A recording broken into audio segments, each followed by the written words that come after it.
আমি আগতেও কৈ আছোঁ, বাৰে বাৰে কৈ আছোঁ, আমি কাৰো ধৰ্মীয় অনুভূতিত আঘাত হনাৰ আমাৰ কোনো ইচ্ছা নাই। বীৰ লাচিত খানে কাৰো ধৰ্মীয় অনুভূতিত আঘাত হানিবৰ চেষ্টাও কৰা নাই। কিন্তু যোৰহাটৰ নিচিনা এখন সাংস্কৃতিক নগৰীত এইদৰে উলংগভাৱে প্ৰদৰ্শন যি হৈছে, উলংগতাৰ যি প্ৰদৰ্শন হৈছে, সেই লাজৰ বাবে, সেই লাজ ঢাকিবৰ বাবে আমাৰ সৈনিকসকল ওলাই আহিছিলে। আমাৰ সৈনিকসকলে যোনজন দিগম্বৰ বাবা বুলি কৈছে, তেওঁলোকৰ ধৰ্ম প্ৰচাৰত আমাৰ বাধা দিয়া নাই। খালি এটাই কথা আমাক কৈছিলে যে যোনটো উলংগ প্ৰদৰ্শন হৈছিলে তেওঁলোকক অলপ আঁৰ বেৰ মাজেৰে সামাজিক ৰাজহুৱা অনুষ্ঠানত তেওঁলোকক পৰিৱেশিত কৰক। কিন্তু সেই কোনো আঁৰ বেৰ নোহোৱাকৈ যি ৰাজহুৱা স্থানত তেওঁলোকক পৰিৱেশন কৰা হৈছে, তাৰ প্ৰতিবাদহে আমাৰ সতীৰ্থসকলে কৰিছে। আৰু খুব নীলাজৰ কথা, খুব আমি লাজ পাইছোঁ যে সেই উলংগতাক ঢাকিবলৈ যাওঁতে, সেই উলংগতাক প্ৰতিবাদ কৰিবলৈ যাওঁতে আমাক প্ৰশাসনে আমাৰ সতীৰ্থসকলৰ ওপৰত যি নিৰ্লজ্জভাৱে, যি নিৰ্মমভাৱে আমাক আক্ৰোশমূলকভাৱে আমাক দমন কৰাৰ চেষ্টা কৰিছে, সেইটো এইখন চৰকাৰ মই ভাবোঁ আটাইতকৈ ব্যৰ্থতা। এইখন চৰকাৰে আচলতে খিলঞ্জীয়াৰ কথা কয়, জাতি মাটিৰ কথা কয়, কিন্তু সেই খিলঞ্জীয়াই কোনোবা এজন বহিৰাগত যিকোনো আপোনাৰ ধৰ্মক আমাৰ ইয়াত প্ৰদৰ্শন কৰিবলৈ আহিছে, সেই প্ৰদৰ্শনত আমাৰ বাধা দিওঁতে আমাৰ নিৰীহ যুৱকক বাৰে বাৰে আমাক দমন কৰা হৈছে, বাৰে বাৰে আমাক প্ৰতিবাদস্থলীৰ পৰা টানি নিয়া হৈছে।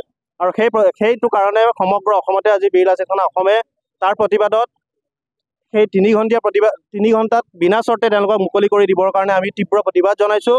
আৰু লগতে জনাব বিচাৰিছোঁ, যদি তেখেতসকলক 3 ঘণ্টাৰ মূৰত বিনা চৰ্তে মুকলি কৰি নিদিয়ে, ইয়াতকৈও আৰু জংকী আন্দোলন সমগ্ৰ অসমত আমি অনুষ্ঠিত কৰিবলৈ বাধ্য হ'ম।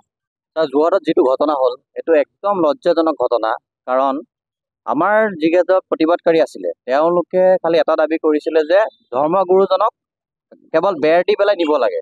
এইটো প্ৰতিবাদ কৰাৰ কাৰণে প্ৰশাসনে তেওঁলোকক এৰেষ্ট কৰিলে। এৰেষ্ট কৰাৰ পাছত তেওঁলোকক মুকলি হ'ল, জামিন পালে। জামিন পোৱাৰ পাছত আকৌ ভুৱা গোচৰত তেওঁলোকক আকৌ এৰেষ্ট কৰিলে। গতিকে আমি এই কথাটো আমি ধিক্কাৰ জনাইছোঁ। আমি এই চৰকাৰখনক গৰিহণা দিছোঁ যাতে অনাগত দিনত এনেধৰণৰ কাৰ্যৰ পৰা দূৰত থাকে আৰু আমাৰ সৈনিককেইজনক অতি শীঘ্ৰে মুক্তি কৰি দিয়ে আমি দাবী জনাইছোঁ। নহ'লে কিন্তু অনাগত দিনত ইয়াতকৈও জংকী আন্দোলন আমি ল'বলৈ বাধ্য হ'ম। বীৰ লাচিত খানে গোটেই অসমতে আজি এই কাৰ্যসূচী লৈছে। অনাগত দিনত আমি জংকী আন্দোলনৰ বাবে প্ৰস্তুত আছোঁ।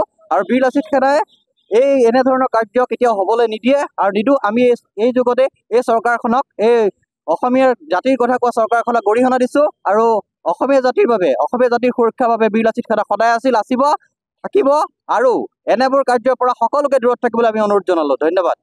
হয়, আপোনালোকে জানে যে যোৱা 29 তাৰিখে যোৰহাট নগৰীত যি উলংগ বাবাৰ শোভাযাত্ৰা প্ৰদৰ্শন কৰিছিল, তাৰ প্ৰতিবাদত যিহেতু যোৰহাট এখন সাংস্কৃতিক নগৰী,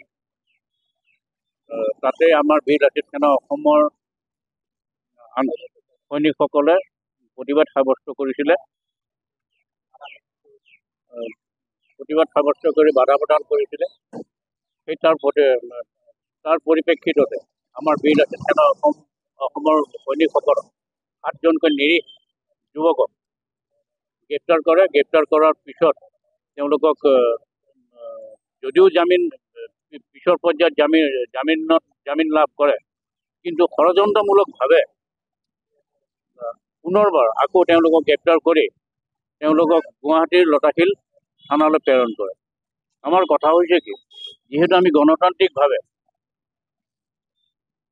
আন্দোলন কৰিছোঁ, গণতান্ত্ৰিকভাৱে আমি বাধা দিছোঁ, যিটো অপসংস্কৃতিয়ে অসমীয়া ভাষা, সাহিত্য, সংস্কৃতিক এটা ধ্বংস কৰাৰ পৰিকল্পনা বুলি আমি ক'ম, পৰিকল্পনা ৰচনা কৰিছে।